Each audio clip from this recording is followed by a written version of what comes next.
जोहार। कृषि दर्शन के इस अंक में आप सभी किसान भाई बहनों का हार्दिक स्वागत है। किसान भाई बहनों, हम हर अंक में आप लोगों के लिए कृषि संबंधित नई नई जानकारियाँ लेकर आते हैं। तो आज भी हम हाजिर हो गए हैं कुछ एक जानकारियाँ लेकर। चलिए शुरुआत करते हैं कृषि समाचार से।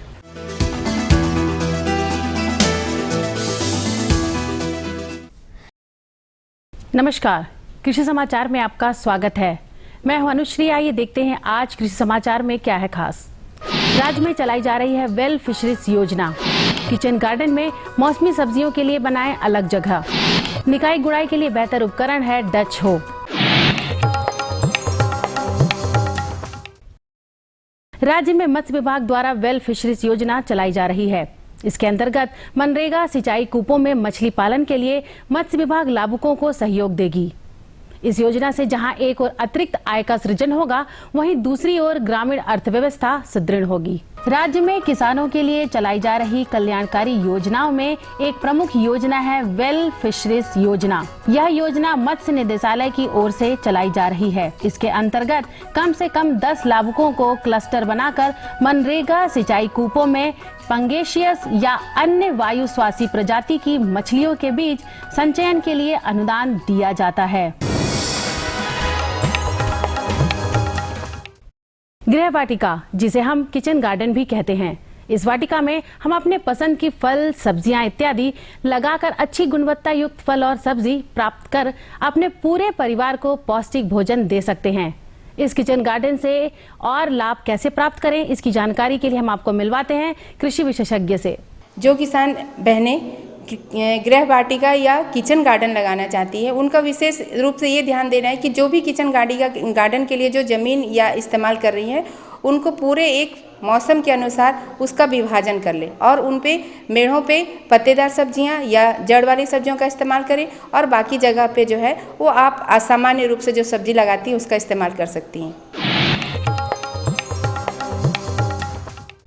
किसान भाई वर्तमान समय में अपनी टाण भूमि में सरगुजा की बुआई कर लाभान्वित हो सकते हैं।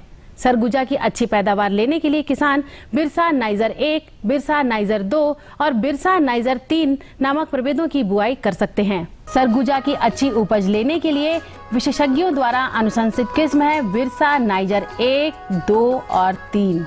ये किस्में लगभग 90 से 105 दिनों में तैयार हो जाते हैं। इनकी 6 से 8 किलोग्राम बीज प्रति हेक्टेयर की दर से बुआई कर और उचित कृषि कार्यों को करके लगभग 6 से 7 क्विंटल उपज पाई जा सकती है।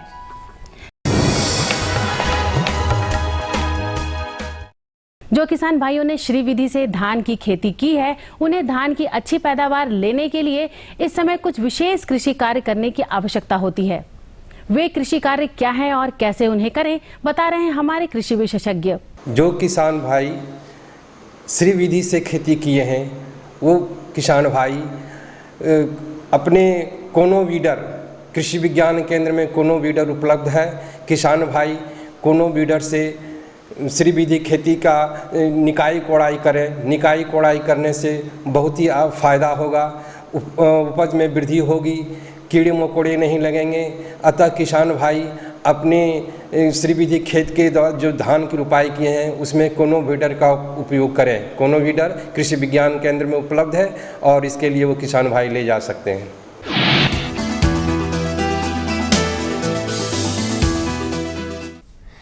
निकाई गुड़ाई के काम को बेहतर तरीके से करने के लिए किसान डच हो का इस्तेमाल कर सकते हैं। इस कृषि उपकरण से खेत में निकाई गुड़ाई करने के साथ नाली और मेड़ भी बनाया जा सकता है।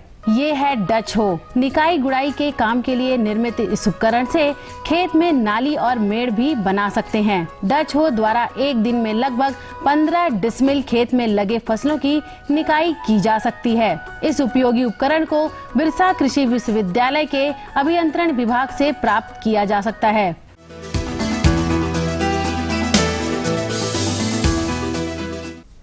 कृषि समाचारों में अब बारी है कृषि जगत के सफल व्यक्तित्व से मिलने की। तो आइए इस किसान के जीवन से लेते हैं सफलता के कुछ सबक। पहले मेरे पिताजी पारंपरिक ढंग से खेती करते थे।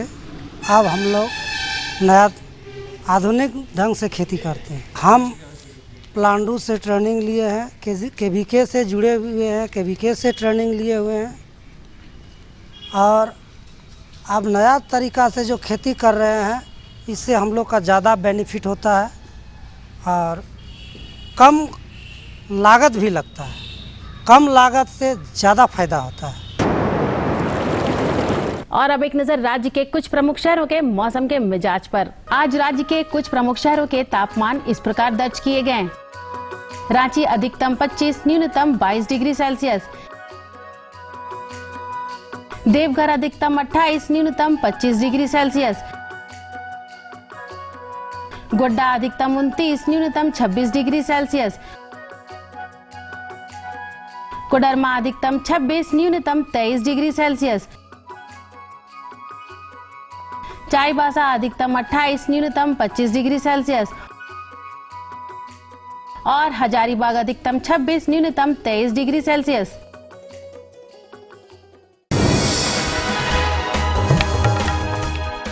और अब मंडी भाव में आइए नजर डालते हैं अनाजों के भाव पर। राज्य की खाद्यान्न मंडियों में चावल और मक्का जैसे प्रमुख अनाजों के भाव स्थिर हैं। दलहनी अनाजों में आंशिक नरमी आई है। अन्य अनाजों के मूल्यों में कोई विशेष उतार चढ़ाव नहीं दर्ज किया गया।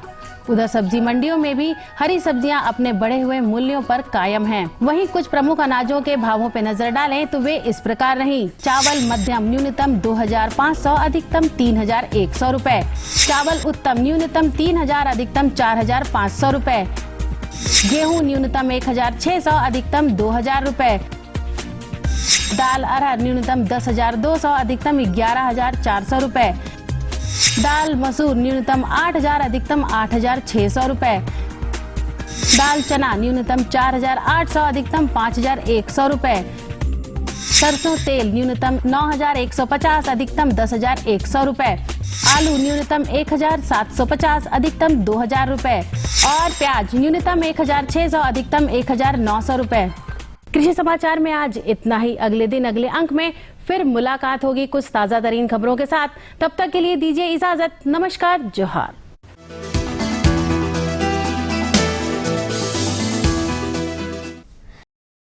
तो कृषि समाचार में आपने देखा मंडी भाव, जाना मौसम का हाल और कृषि की नई नई तकनीक और उपकरणों की भी जानकारियाँ ली। चलिए आगे जानकारी बढ़ाते हैं, लेकिन उससे पहले लेंगे एक छोटा सा विराम। तब तक आप देखिए ये संदेश।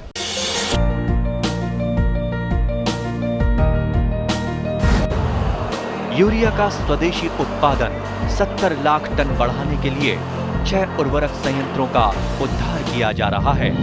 FCIL के गोरखपुर, सिंदरी, तलचर और रामागुंडम संयंत्र, HFCL की बरौनी इकाई और BVFCL की नामरू फोर्थ। सोने पर सुहागा ये है कि देश में अब बनेगा सिर्फ नीम लेपित यूरिया, क्योंकि इससे होगा किसानों का फायदा ही फायदा। अनाज का उत्पादन 10% तक बढ़ेगा। बढ़ेगी 10 से 15% नाइट्रोजन क्षमता।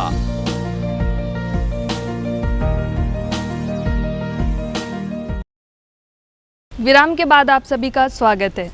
किसान भाई बहनों, जब मक्का की खेती करते हैं तो उसकी समय समय पर देखभाल भी बहुत ज़रूरी होती है। इसके बारे में बहुत सारे किसान भाई बहनों को जानकारी नहीं होती। तो चलिए आज हम जानकारी लेंगे कि मक्का की सामयिक देखभाल किस तरह से करें।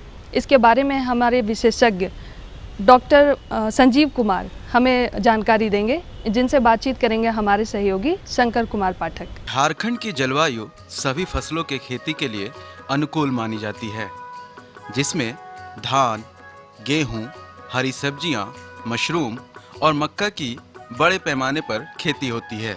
कृषि विशेषज्ञों द्वारा किसानों को नई तकनीकों, उन्नत प्रभेदों, नई कृषि उपकरणों, बीज उपचार का तरीका और उर्वरकों का संतुलित मात्रा में प्रयोग की जानकारी समय समय पर दी जाती है, जिसके इस्तेमाल से किसानों को अपने फसल को स्वस्थ और उनसे अधिक पैदावार लेने में काफ़ी मदद मिलती है।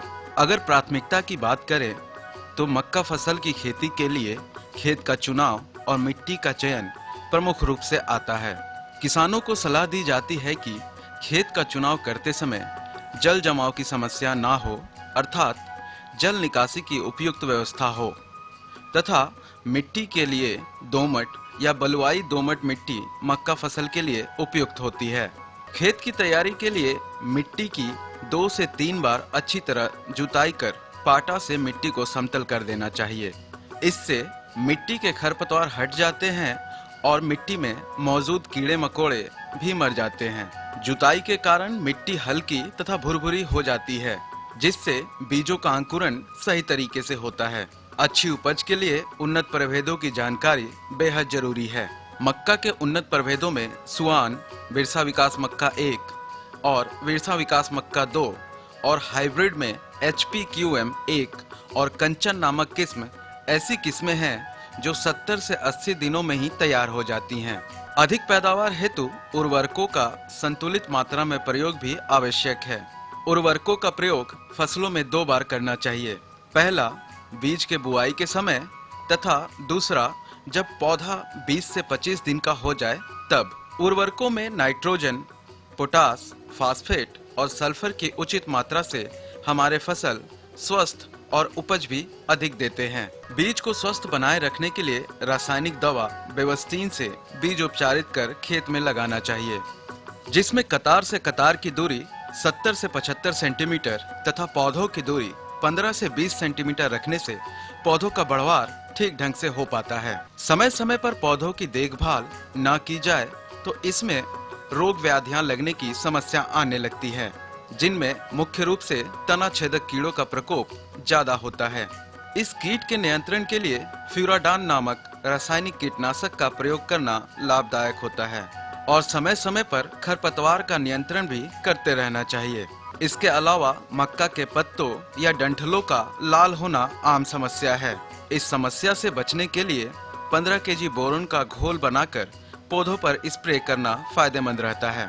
पत्तों का पीला होकर सूखना भी अक्सर किसानों की शिकायत रहती है, तो इसके बचाव के लिए डाइथेन M45 या रेडोमिल MZ का 2 से 3 ग्राम मात्रा प्रति लीटर पानी में घोल बनाकर पत्तों पर छिड़काव करने से इस रोग से हम निजात पा सकते हैं। हम लोग जानते हैं हमारे यहाँ झारखंड में और खासकर हमारे संथाल पुराना में खरीफ में धान के बाद दूसरी कोई फसल है तो मक्का की है।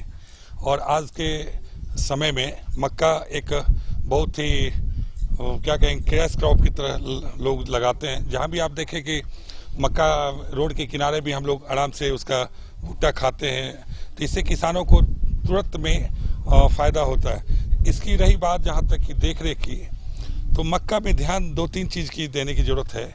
और जो हमारे किसान भाई मक्का लगा रहे हैं, इसमें एक चीज़ ध्यान देना है कि किस्म ऐसा होना चाहिए, या जो लोग लगा चुके हैं उनके लिए तो नहीं, लेकिन मक्का का क्या है कि अब तो सालों भर हम लोग मक्का लगाते हैं, खरीफ हो, रबी हो, जायद हो।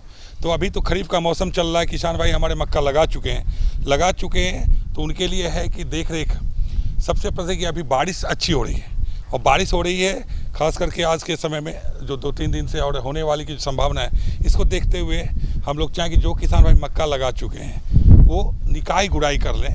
निकाई गुड़ाई करने से क्या होगा, खरपतवार भी खत्म हो जाएगा। और दूसरा कुंड बना, जब हम लोग मेड़ बना लेते हैं तो मक्का हवा के साथ गिरने की संभावना, और सबसे जो उचित है कि मक्का में कहा गया है कि अगर हम 6 से 8 घंटा पानी खड़ा रह गया खेत में, उपज कम हो जाती। तो मक्का पे पानी पड़े कोई दिक्कत नहीं है, लेकिन निकास अविलंब हो जाए।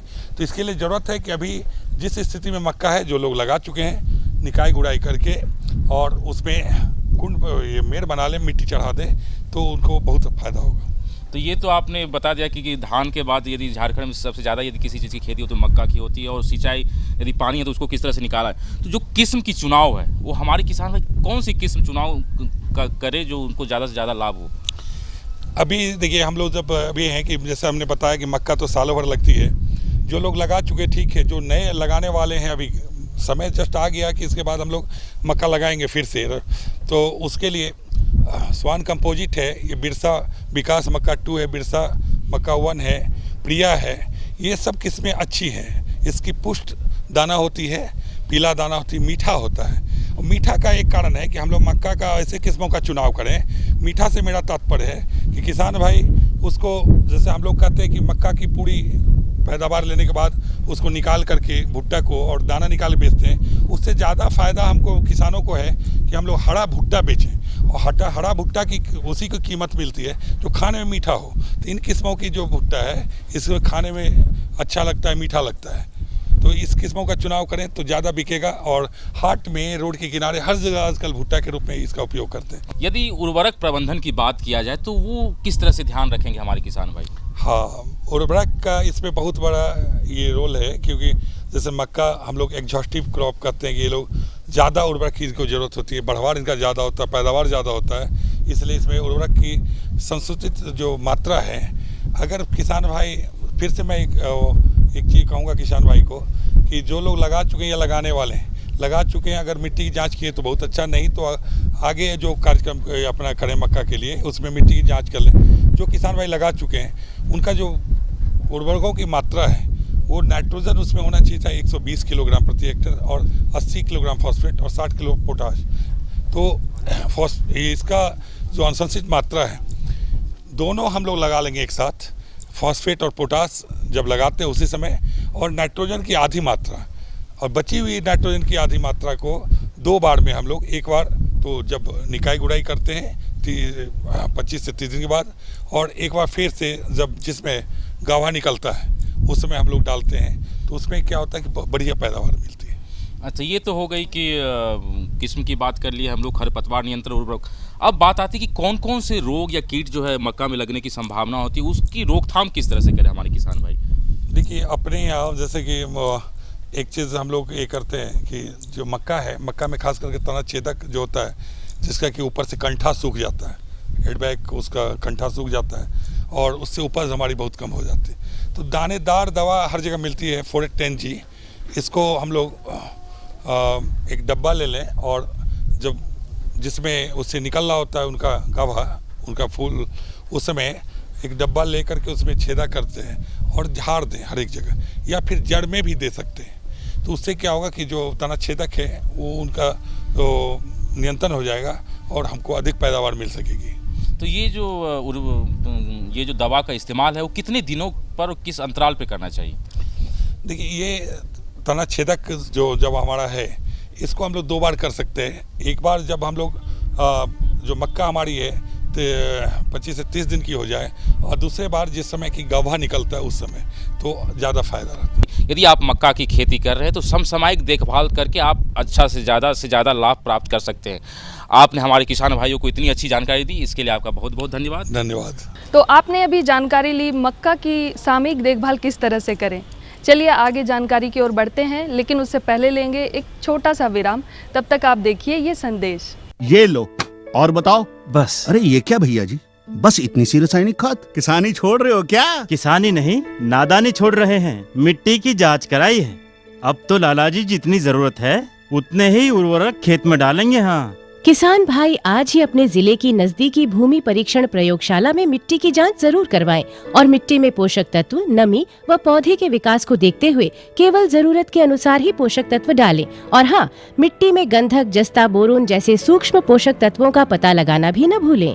उर्वरक और जैविक खाद के सही उपयोग से भूमि का उपजाऊपन बनाए रखें, उत्पादकता बढ़ाएं, खर्चा घटाएं और बहुमूल्य विदेशी मुद्रा बचाने में भी सहयोग दें। और हाँ, धीमी गति से नाइट्रोजन उपलब्ध कराने वाले उर्वरकों जैसे नीम लेपित यूरिया को प्राथमिकता दें और यूरिया का पत्तों पर छिड़काव करें। अरे वाह, तू तो सचमुच समझदार हो गया रे। अधिक जानकारी के लिए संपर्क करें जिला कृषि अधिकारी या किसान कॉल सेंटर।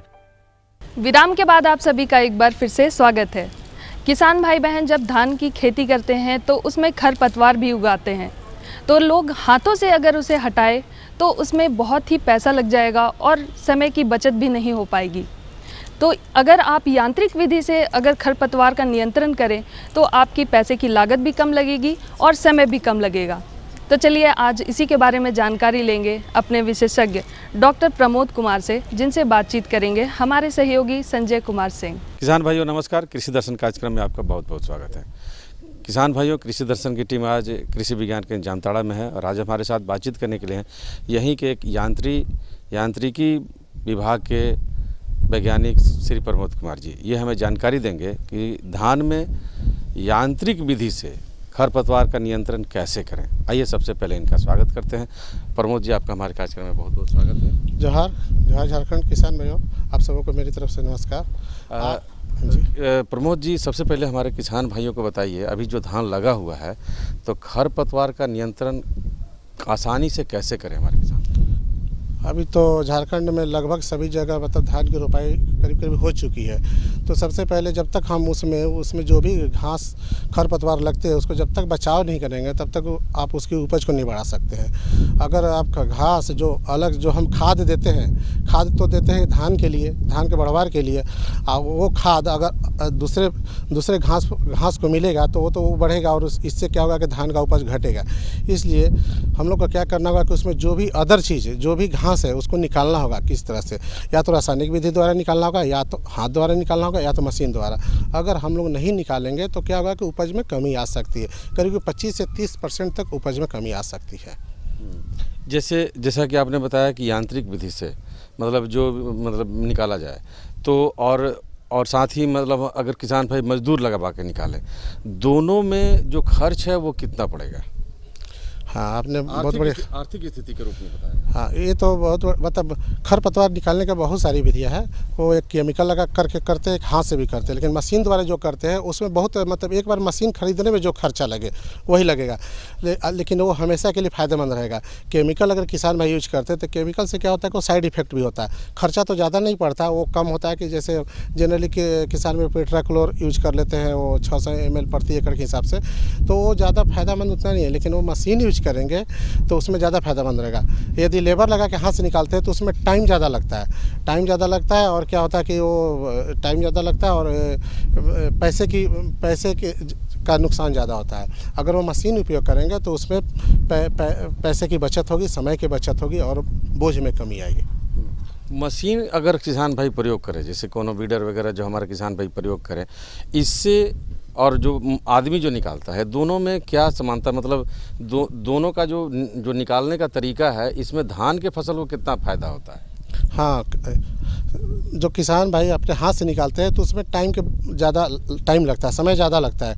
जैसे 1 बीघा में करीब 7 से 8 लेबर लगता है, दिन भर में 8 घंटा काम करता है, तो उसमें पैसे तो ज़्यादा लगता है। अभी तो कम से कम 150-200 रुपये पर डे एक लेबर का मजदूरी हो गया है। अगर वो किसान में अगर एक मशीन खरीद लेते हैं, मशीन तो बहुत सारा है, एक जापानीज पैडी वीडर है, कोनो पैडी वीडर है, पंजा भी है। तो पंजा तो ज़्यादा सक्सेसफुल नहीं है, ऐसे जापानीज पैडी वीडर, कोनो पैडी वीडर खरीद लेते हैं तो उससे बढ़िया से मतलब वो धान से घास को निकाल सकते हैं। अब या तो यदि किसी किसान के पास कहीं देखे हुए हैं तो वो उसको बनवा भी सकते हैं। बनवाने में ज़्यादा लागत नहीं पड़ेगा, 1000-1200 रुपया लागत लगेगा, जापानीज का भी 1000-1200 और कोनो पैडी वीडर का। यानी मेरा प्रश्न था प्रमोद जी कि इससे धान की फसल को कितना फ़ायदा होता है? धान की फसल उपज में कितना फ़ायदा? उपज में तो और सब की तुलना में 10 से 15% ज़्यादा, मतलब अगर हम मशीन द्वारा उपयोग करेंगे तो 10 से 15% ज़्यादा फ़ायदा होगा। इसमें क्या होगा कि लेबर की बचत होगी, पैसे की बचत होगी, समय की बचत होगी, बोझ में कमी आएगी और जब चाहे मतलब इसको उपयोग कर सकते हैं। तो आपने बताया सर्वप्रथम कि रासायनिक विधि से अगर हम ये करते हैं तो इसमें बहुत प्रकार की हानियाँ हैं। जैसे कि अगर एक हेक्टेयर में अगर छीटे तो साथ में पानी में बह के वो रासायनिक दूसरे चीज़ों को हानि पहुंचाएगा। कोनो वीडर का प्रयोग करें तो इसमें ज़्यादा आसान है। तो ये तीनों का तुलनात्मक अध्ययन हमारे किसान भाई करें तो सबसे फ़ायदेमंद कौन सा है? सबसे फ़ायदेमंद तो हमारा है कि वो मशीन द्वारा ही करें, कोनो वीडर ले ले, जापानीज पैडी वीडर ले ले, इसका उपयोग करें तो सबसे ज़्यादा फ़ायदेमंद है। इसमें समय की बचत तो है ही, पैसे की भी बचत है और जब चाहे उपयोग कर सकते हैं। ऐसे होता है कि हाथ से निकालते हैं तो 3 बार निकालते हैं, तो इसमें क्या तो 3 बार तो हमें पैसा लगेगा, 3 बार जो 8 लेबर 1 बीघा में लगता है। इसमें कि आपका 1 से 2 लेबर ही लगा के अपना मशीन को यूज कर सकते हैं। ये मशीन जो होता है एकदम सिंपल होता है, एक स्टैंड पर लगा रहता है, आप आराम से इजीली एक से 2 आदमी दिन भर 8 घंटा आराम से चला सकते हैं, इसमें थकान नहीं होगी। अगर लेबर लगाते हैं तो लेबर दिन भर करेगा, उसमें पैसे लगेगा और सबको थकान भी होती है। प्रमोद जी, कोनो वीडर का बार बार आप प्रयोग बोल रहे हैं, ये फ़ायदेमंद है, प्लस आर्थिक रूप से भी बहुत ज़्यादा मददगार है किसान भाइयों को, जबकि मजदूर लगाते हैं तो ज़्यादा खर्च पड़ता है।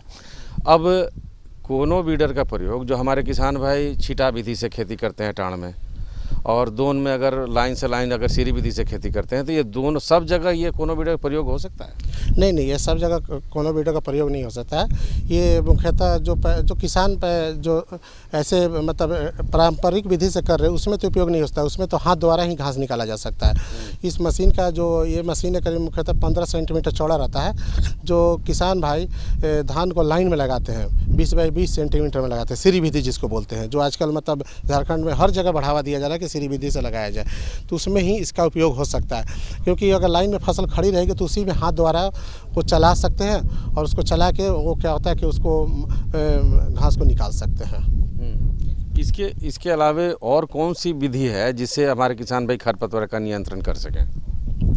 इसके अलावा तो और कोई सारी विधि नहीं है। यही विधि, इसका मुख्य फायदा बहुत सारा है कि वो घास को जैसे मशीन द्वारा निकालेंगे तो क्या होगा कि घास वो मिट्टी में मिल जाएगा, मिट्टी में मिल के वो खाद का रूप ले लेगा, और क्या होगा कि वो मिट्टी मिल और मिट्टी पलट जाएगी और मिट्टी में हवा का समावेश होगा, तो क्या होगा कि जो धान लगा हुआ था उसका जड़ का और विस्तार होगा। जब जड़ का विस्तार होगा तो क्या होगा कि जो धान की फसल है उसमें बहुत सारे टीलर निकलेंगे, यानी टीलर जिसको हम लोग बोलते हैं ब्रांच निकलेगा, कल्ले निकलेंगे। जब कल्ले निकलेंगे तो बहुत सारे मतलब उसमें क्या होगा कि जो धान होगा बहुत मोटा, उसका मतलब वो होगा, धान जो मोटा होगा, दाना मोटा होगा तो ऐसे अनुमान तक मतलब उसका अनुमान लगता है कि उपज ऐसे ही बढ़ जाएगा आपका। तो प्रमोद जी, चलते चलते हमारे किसान भाइयों को और आप क्या सलाह देना चाहें? किसान भाइयों को बोलेंगे कि वो अगर रासायनिक तो एक ही बार उपयोग करते हैं, हाथ द्वारा किसान भाई उसमें से खरपतवार 3 बार निकालते हैं पूरी फसल के दौरान 3 बार निकालते हैं, लेकिन मशीन द्वारा कम से कम हर 20 दिन के अंतराल पर कम से कम 5 बार वो मशीन उपयोग करेंगे किसान भाई। तो किसान भाइयों, अगर आप मशीन के द्वारा प्रयोग करते हैं और खरपतवार का नियंत्रण करते हैं तो कम से कम 5 बार आप प्रयोग करें, जिससे खरपतवार मिल के और मिट्टी में मिल के खाद का भी आपका काम करेगा। प्रमोद जी, आप हमारे कार्यक्रम में आए, इसके लिए आपका बहुत बहुत धन्यवाद। तो आज के लिए बस इतना ही। आज की जानकारियों से आप अवश्य ही लाभ उठाइए। जाते जाते आप हमारा पता लिख लें। हमारा पता है कार्यक्रम कृषि दर्शन कृषि प्रकोष्ठ द्वारा केंद्र निदेशक, दूरदर्शन केंद्र, रातू रोड, रांची, और पिन संख्या है 834001।